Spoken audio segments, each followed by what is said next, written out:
Denise, let me know when you're ready to start.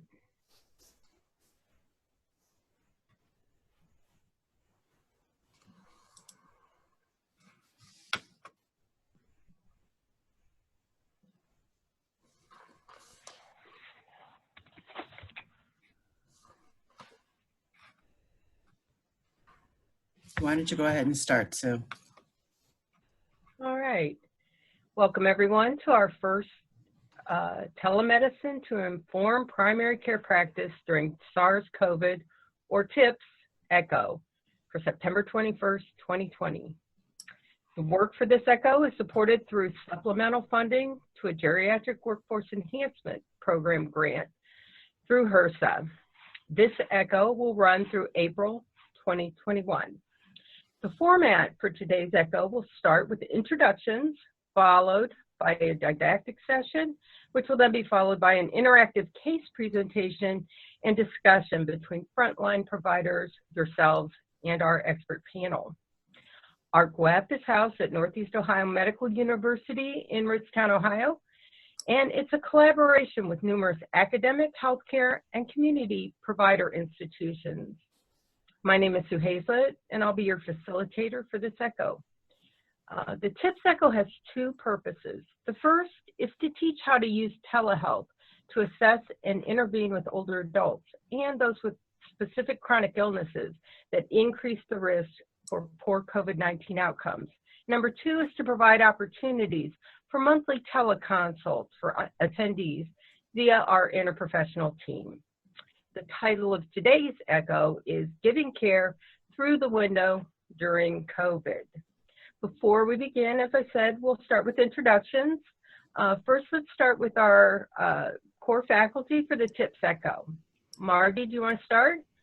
Hi, I'm Margaret Sanders. I am an assistant professor in the Department of Family and Community Medicine here at NeoMed. I am also Director of the Office of Palliative Care, Associate Director of Geriatrics, and the Project Director of the GWEP. Denise? Hi, I'm Denise Kraut. I am the ECHO coordinator for the TIPPS as well as the GROW ECHOs. Sue Fosnight, are you on? Sue Fosnight is Clinical Lead Pharmacist at Suma Health System. Brandy? Hello, I'm Brandy Krasinowski. I am the Director of Project Management, Quality Improvement, and Provider Relations at Direction Home, Akron-Canton Area Agency on Aging and Disabilities, and I am also a social worker on the GWEP grant. Donna Barrett is another core faculty member. She's with the Summit County Department of Health. However, she can't be with us today. Is Kit with us? Yes. Hi, everybody. I'm Kit. I'm the Director of the Office of Geriatrics. I'm also the Assistant Professor at the Northeast Ohio Medical University. Nice to meet you all. And Janet? Hi, I'm Janet Reber. I'm a registered nurse. I am the clinic manager for the student-run free clinic at NeoMed, and we are introducing telemedicine. We started introducing telemedicine at the clinic with COVID starting. Sue, I see you jumped on. Want to say hi to everybody? Yeah, I'm Sue Fosnight. I am a pharmacist at Suma Health and a shared position with NeoMed. Great. How about everybody else now who's on the call with us? Could we have you introduce yourself? Michelle? Hi, I'm Michelle Guerreri. I'm a nurse in the Seniors Institute at Suma Health. Kay? I am Kay Seibert. I work with the Ohio Opiate Project ECHO programs at NeoMed. Nicole? Hi, Nicole Ammon. I'm a counselor and the manager of integrated healthcare initiatives at NeoMed's Department of Psychiatry. Allison? Hi, I'm Allison Burley. I'm a case manager at Direction Home Area Agency on Aging and Disabilities, and I've been there for about 6 years with their care coordination program. Great. Emily? Hi there, I'm Emily Murphy. I'm the Director of Health Affairs here at NeoMed, as well as responsible for the operations of ECHO. Kathleen? Hello, my name is Kathleen Enoch. I'm the project coordinator for GWEP. Victoria? Good afternoon, everyone. I'm Victoria Chavez. I am an account rep at the ECHO Institute in Albuquerque, New Mexico. So glad to be here. Great to have you. Jen? Hi, I'm Jen Drost. I'm a geriatrician here with Summa Health in Akron. Bryony? Sorry if I mispronounced that. Hi, my name is Bryony, and I'm a student at NeoMed in the pharmacy department. Great to have you. Ashley? Hello all, I'm Ashley Oliver. I'm a P4 at NeoMed, currently on rotation at Summa Rehab Hospital. Wonderful. Miriam? Hi everyone, nice meeting you all. I'm a P3 in the pharmacy department. Wonderful. Great to have everybody with us. I'm just going to go over a couple housekeeping items before we start with the didactics. If you could please mute yourself during the presentation. If you'd like to communicate with the group, please use the chat function. And if you would, share all the chats with the entire group. If you would also make sure that your name shows, and as well as your face if you can, so that our ECHO team will become more familiar with each other as the year goes on. During the case presentation later on, you can unmute to participate in the discussion if that's how you'd like to communicate. And just so you're aware, we are recording today's session. Be also aware that the details of the case have been changed so that there is no identifiable information being presented. At this point, I'm going to turn it over to Margie to begin the didactic portion of the ECHO.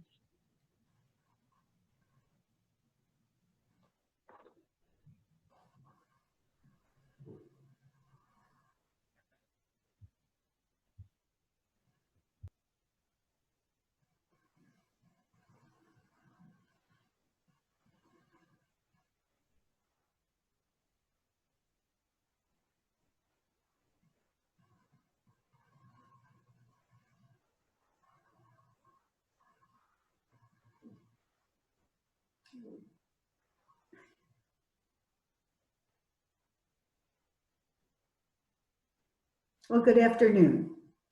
The title of my presentation is Giving Care Through the Window During COVID. I think this illustrates what we've become very familiar with, seeing loved ones visiting with an older adult through a window. Unfortunately, it is something that we've become more familiar with than we'd like to. Next. So who are the caregivers? They are us. 1 out of every 5 American adults provide care in a given year from all walks of life and all backgrounds. Next. The objectives for today's presentation are to discuss the challenges of caregiving during COVID-19, to describe strategies for family caregiving during difficult times, and to determine ways to provide long-distance care.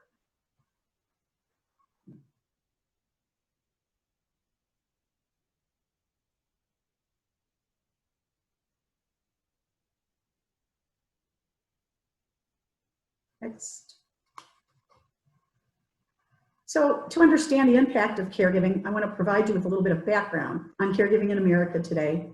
So what is the prevalence of caregiving? There are estimated 53 million caregivers in the US today. That's 21% of over 21% of our population. And this is an increase from 2015, when it was only 18.2%, which still is not only, but a large number. But what are the reasons for this increase? Well, some of the things that have been identified are things like the increased number of baby boomers requiring care. Well, being a baby boomer, I understand this. And it's interesting to note that many of the baby boomers who are living older are requiring more care. The workforce shortages in healthcare are another reason for the increase. And it occurs in all levels of healthcare, from medicine to a nursing shortage, and most of all to nursing assistants, those individuals who are not compensated as well as others, and who are doing all the real hands-on care that caregivers otherwise will have to do themselves. I will tell you, it's really difficult to get someone to come in. I have a number of friends and family who have recently attempted to get a caregiving service, and they're just overwhelmed right now. Increased efforts to have older adults age in place, which is a wonderful thing. That's where older adults want to be. They want to age in their homes. And thankfully, from the kinds of programs that have been increasing through our area agencies on aging, folks are able to do so. And more individuals who are self-identifying as caregivers. It's interesting to note that many people who are family members of a loved one in long-term care had not previously identified themselves as caregivers, but there are lots of roles that caregivers provide. Things like finances, helping make decisions, medical decisions, as well as other decisions, and most importantly, being an advocate. So people are caregivers, whether they are doing the hands-on activities of daily living, or if they're doing some of the other important caregiving roles, and they are viewing themselves now as caregivers. Next. So some caregiver statistics. A quarter are caring for, 24%, for 2 or more recipients, and that doesn't include children. If you think about it, we've talked for years about the sandwich generation, those who are caring for an older adult and a child still in the home. Well, these are folks who still may have a child in the home, but they are caring for 2 or more older adults as well. And these folks are providing an average of 24 hours of care a week, many of whom, 61%, are employed full-time. That makes for a very long work week. So much so that about 10% end up quitting their paid jobs or have to retire early, which certainly puts financial burden on the entire family. 89% of those who are caregivers are relatives, and 61% are women. That has been the traditional role of women as caregivers, but I will say in like the Generation Z folks, young men are taking on more roles as caregiver, so that may even out as time goes on.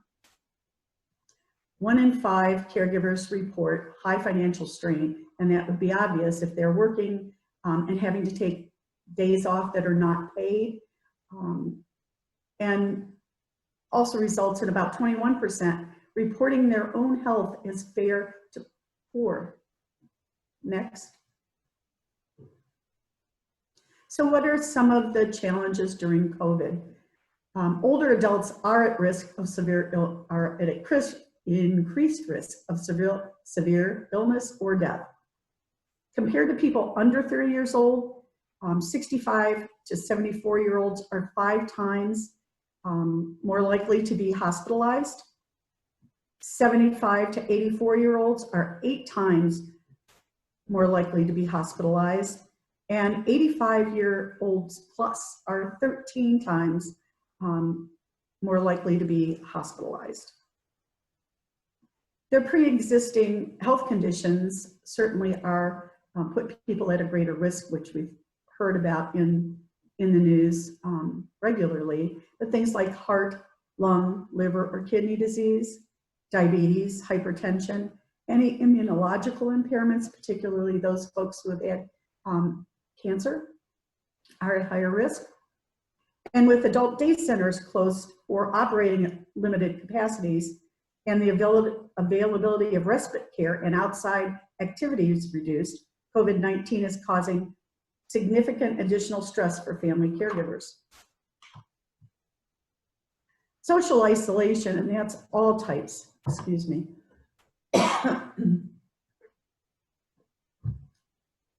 All types of social isolation can include staying home for lengthy periods of time, having little or no communication with family, acquaintances or friends, and avoiding contact with other humans when the opportunities arise. And these are all kinds of recommendations that we've had. So those can also be a huge challenge.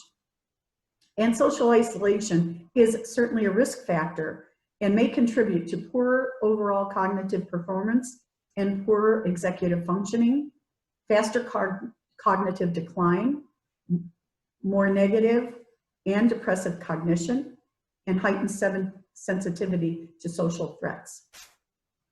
The inability to physically interact, which is really a basic human need, is also something that is a huge challenge during COVID. Next. An estimated 41% of US adults reported avoiding medical care because of concerns about COVID-19, including 12% who avoided urgent or emergency care, and 32 who avoided routine care. Even during the COVID-19 pandemic, people who experience a medical emergency should seek medical care without delay. Your risk of getting severely ill increases, of course, as you get older. In fact, 8 out of 10 COVID-19 related deaths reported in the US have been among those 65 and older. 40% of those deaths occurred in long-term care facilities. Again, using the aging breakdown for 65 to 74-year-olds, the likelihood of dying from COVID are 90% more than those for 30 or under. Those 75 to 84 are 220 times more likely of dying. And those 85 and over are 630 times more likely to die from COVID. Next. So what are some of the caregiver strategies? First of all, keep yourself well. Taking care of friends and family can be a stress reliever, but it should be balanced with care for yourself. Helping others cope with their stress, such as providing social support, can also make your family stronger. During times of increased social distancing, people can still maintain social connections and care for their mental health. Phone calls, video chats can help you and your loved ones feel socially connected, less lonely or isolated. So taking care of yourself, your emotional health will help you think clearly and react to urgent needs to protect yourself and your family. Take breaks from watching, reading, or listening to news stories. Excuse me. Having someone who suffered from COVID, I still don't have a great voice all the time. Take breaks from watching, reading, or listening to news stories, including those on social media. Hearing about the pandemic repeatedly can be upsetting. Take care of your body. Your physical health is important.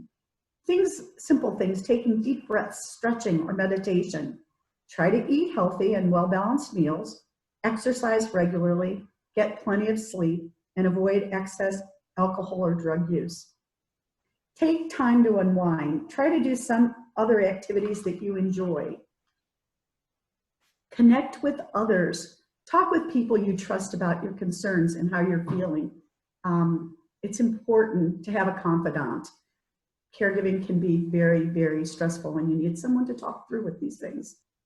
And particularly look for professional help if it gets too overwhelming. Connect with your community. While social distancing measures are in place, consider connecting online through social media or by phone or mail. Also connecting with faith-based organizations.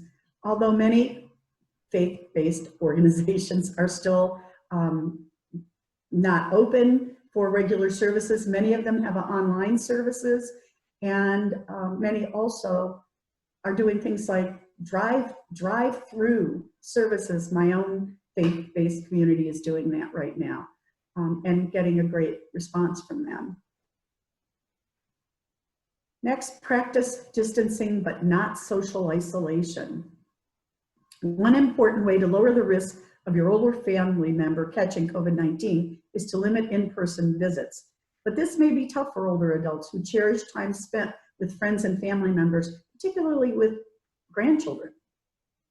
Physical distancing doesn't mean social isolation or loneliness. We need to keep older adults safe, but also keep in mind that social isolation can have a negative impact on older people's immunity and mental health. Seniors should be encouraged to think beyond their usual circle of friends and family. Saying hello to the mail carrier or checking in on a neighbor close by, even if it's through the door, can add to the sense of connectedness. Next. Use technology to stay connected. Help older adults feel involved by showing them how to use video chat and other things like smartphones, laptops, and tablets. Use apps on these devices to provide captions for adults with hearing challenges. And encourage friends and family outside the household to telephone, write notes, or send cards to lift your loved one's spirits. We know writing notes is almost an art that's been lost. I think it would be a wonderful thing to have that a resurgence in writing notes and cards to folks. Keep older adults involved, giving homebound older adults a project they can work on. Think about going through and organizing old photos or memorabilia together, and enjoy the stories and happy memories they inspire. It can be a good time for an older adult to demonstrate cooking or a favorite family recipe or a favorite song or movie. Postpone unnecessary doctor visits in order for your adult. If your older adult is feeling well, consider helping them postpone elective procedures, annual checkups, and other non-essential doctor's visits. Keep in mind that older people, especially those living with chronic illness, have important relationships with their caregivers. To help them stay in touch, ask their doctor's offices if they offer telemedicine, which enables doctors and patients to communicate over video, email, or even by the phone rather than face-to-face. And avoid travel. Older adults should put off any non-essential travel, especially any travel that would expose them to crowds. Next. Decide on a plan. If you can, involve your older family member in discussions of how you'll manage interruptions of routines and what will happen if they or someone else in your family becomes sick.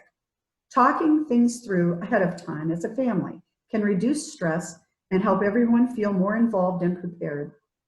Pick an emergency contact. If you're the main caregiver, designate someone nearby whom you can rely on to care for your elderly family member. If you yourself become ill, stock up. Gather 1 to 3 months of medications and at least 2 weeks worth of food, over-the-counter remedies, and pet supplies, if appropriate, and find out which delivery services are available in your area. If exposed, certainly seek medical attention. And if anyone develops a cough, a fever, or shortness of breath, call your family doctor, nurse helpline, or urgent care facility. And for a medical emergency, such as severe shortness of breath or high fever, call 911. I want you to also make sure that we recognize family members as caregivers even when they're not local. Next. I want to share a quick story about a family who, if you want to, I'll give you a little bit of background about them. It was a 90-year-old female nursing home patient. She had a pretty long-term diagnosis of dementia and also congestive heart failure. While in the nursing home, she contracted COVID-19 and was diagnosed with double pneumonia. She was hospitalized in very serious condition. She had 2 children, a daughter who was local and who was her POA, her power of attorney, and a son who was out of state and unable to travel because of his own health issues. The son did speak with her care providers daily, and as his mother declined and was actively dying, he was really distraught that he couldn't be there, and was reminded that he couldn't be at her bedside anyhow. So I made the recommendation that the nurse provide a laptop for at least a face-to-face time, which probably would be the final face-to-face that he could have with her. And I have to tell you that although she had been previously responsive, when his voice was when she heard his voice, she smiled.